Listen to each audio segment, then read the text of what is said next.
और जो आखिरी वाली मिस्टेक है ये मेरी फेवरेट है क्योंकि ये बहुत ज्यादा कॉमन है। अगर एटीएस फ्रेंडली नहीं होगा, एटीएस स्कोर नहीं होगा अच्छा खासा, तो आपको एंड जब वो 400 एंड 500 एप्लीकेशंस कर देते हैं उसके बाद उन्हें अराउंड 10 to 15 कॉल्स आती हैं।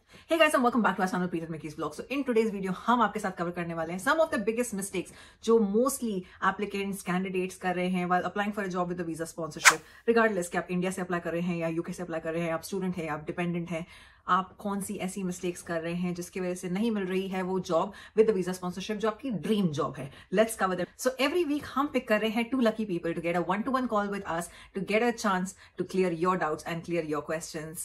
So अगर आप भी एंटर करना चाहते हैं इस चांस के लिए, कमेंट कर बताएं कि आप कौन से फील्ड में या कौन से एरिया में जॉब ढूंढ रहे हैं with the visa sponsorship, and that way you will also enter into that competition और 2 lucky people will be selected to get a chance to get one-to-one call with us and get your questions answered and clear. So आज की video में हम cover करने वाले हैं 5 biggest mistakes जो लोग मोस्टली कर रहे हैं while getting a job with the visa sponsorship, और नंबर 1 and नंबर 5 सबसे ज्यादा कॉमन मिस्टेक्स हैं। सो उन्हें आज हम कवर करेंगे so that you can stop making those mistakes and land your job with the visa sponsorship. So जो सबसे पहली और सबसे कॉमन मिस्टेक है वो है networking and connecting with people. ये एक सबसे अंडर एस्टिमेटेड चीज है जो मैंने काफी नोटिस की है कैंडिडेट्स में। जब मैं 1-to-1 कॉल भी करती हूँ लोगों के साथ में, people do not use their LinkedIn as much as they should be using.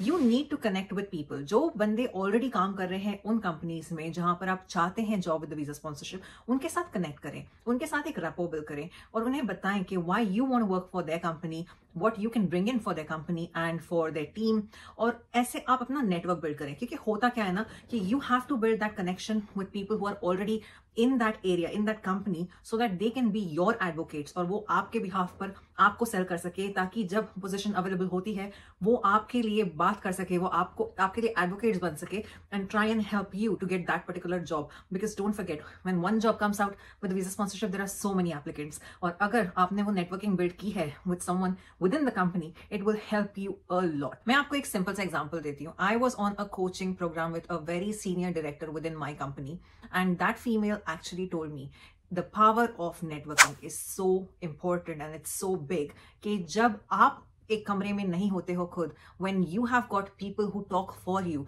nothing can be more powerful than that, because there is someone else who is trying to sell you and your potential in front of so many other people, and it speaks volume. और उससे आपका जो potential होता है, आपकी जो possibility होती है to get that particular job बहुत ज्यादा increase हो जाती है। तो definitely make the most of it and do networking with people on LinkedIn, find people and show genuine interest, ना कि ये दिखाना कि आप desperate हो या आपको बहुत ज्यादा जरूरत है। ये दिखाना कि आप क्यों इतने इंथुजियास्टिक हो उस कंपनी के लिए काम करने के लिए, आपको वो दिखाना है। और नेटवर्किंग सिर्फ कंपनीज के साथ में ही नहीं की जा सकती है, एजेंसीज के साथ में भी की जा सकती है, रिक्रूटमेंट एजेंसीज।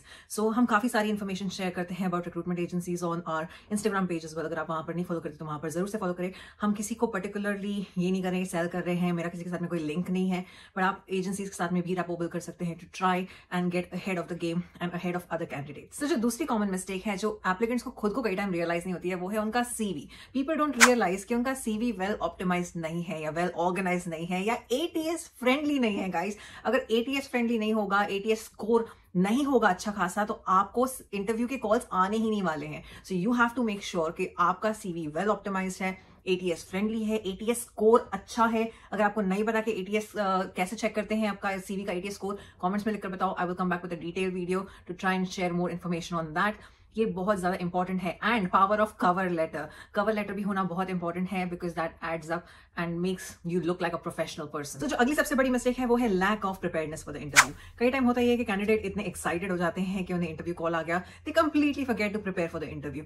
इंटरव्यू के लिए प्रिपेयर करना बहुत ज्यादा जरूरी है। थिंग्स लाइक कंपनी के बारे में पता होना, पोजीशन जिसके लिए आप अप्लाई कर रहे हैं उसके बारे में पता होना, जिस टीम में आप काम करने वाले हैं उसके बारे में पता होना बहुत ज्यादा जरूरी है। इसके अलावा कुछ क्वेश्चंस प्रिपेयर करने जरूरी होते हैं क्योंकि आपको इंटरव्यू मौका देगा, चांस देगा कि आपके क्वेश्चंस पूछने के लिए, and you can not just say you have no questions, because that doesn't look good.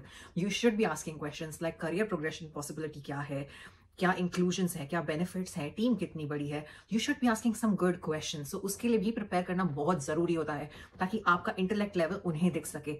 और इसके अलावा थैंक यू ईमेल सेंड करना, जो कि बहुत कम लोग सेंड करते हैं, और अगर आप सेंड करोगे तो आप क्राउड में अलग से स्टैंड आउट होगे। सो थैंक यू ईमेल भी डेफिनेटली सेंड करना आफ्टर द इंटरव्यू, ताकि इंटरव्यूअर के दिमाग में एक इंप्रेशन सेट हो जाए आपको लेकर। सो जो अगली मिस्टेक है वो है लैक ऑफ डेडिकेशन। कई लोगों को ये लगता है कि चमत्कार होगा और मुझे वीजा स्पॉन्सरशिप जॉब मिल जाएगी। ऐसा नहीं होता गाइस। जिनको चाहिए होती है वीजा स्पॉन्सरशिप जॉब, वो ऑलमोस्ट 400 to 500 एप्लीकेशंस करते हैं अपना सीवी वगैरह ऑप्टिमाइज करके, एंड जब वो 400 and 500 एप्लीकेशंस कर देते हैं, उसके बाद उन्हें अराउंड 10 to 15 कॉल्स आती हैं फॉर द इंटरव्यू।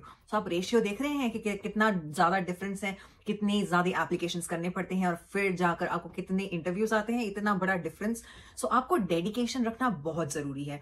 आपको एवरी डे थोड़ा टाइम असाइड रखना है कि सेट मैं हाफ एन आवर, 45 मिनट्स या 1 आवर दूंगा ही या दूंगी ही to make the applications every day, making sure कि मेरा सीवी वेल ऑप्टिमाइज है। मैं एक सीवी को सभी तरफ नहीं फैला रही हूँ या फैला रहा हूँ। मैं अपना CV based on the position जो कि मैं अप्लाई कर रहा हूँ उसके अकॉर्डिंगली ही मैं अपना सीवी कस्टमाइज करके उस पोजीशन के लिए अप्लाई कर रहा हूँ या कर रही हूँ, ताकि एटीएस सिस्टम में वो सीवी पिक हो।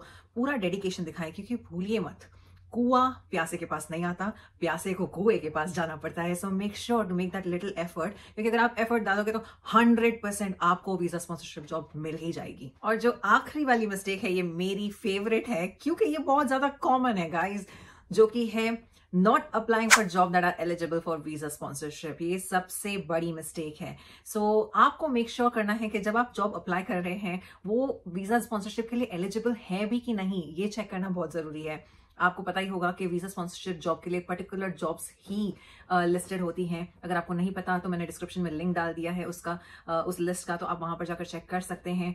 उसी के ऊपर बेस्ड आपने जॉब अप्लाई करनी है, and not all jobs are eligible for visa sponsorship. So check कर अप्लाई करें कि कंपनी वीजा स्पॉन्सरशिप देने के लिए एलिजिबल है या नहीं, जॉब जो अप्लाई कर रहे हो वो वीजा स्पॉन्सरशिप के लिए एलिजिबल है या नहीं, ये चेक करना बहुत जरूरी है, बिकॉज सारी मेहनत नहीं तो पानी में चली जाएगी आपकी। सो अगर आप ही सीरियस हैं for the job with visa sponsorship, आप मेक श्योर करेंगे कि ये कोई भी मिस्टेक्स आप नहीं करेंगे ऑन योर नेक्स्ट एप्लीकेशन, और जो वीडियो स्क्रीन पर आ रही है उसे नेक्स्ट देखेंगे, क्योंकि ये जानना बहुत जरूरी है कि क्या चेंजेस हुए हैं on the UK visa immigration recently, because इससे इंप्लीकेशन आपके ऊपर भी पड़ सकता है। So definitely watch this video next, as it will really help you to get the job with the visa sponsorship and be aware कि क्या visa rule changes हुए हैं और इससे आपके ऊपर क्या इंप्लीकेशन हो सकता है। So look after yourself, look after your family. Bye.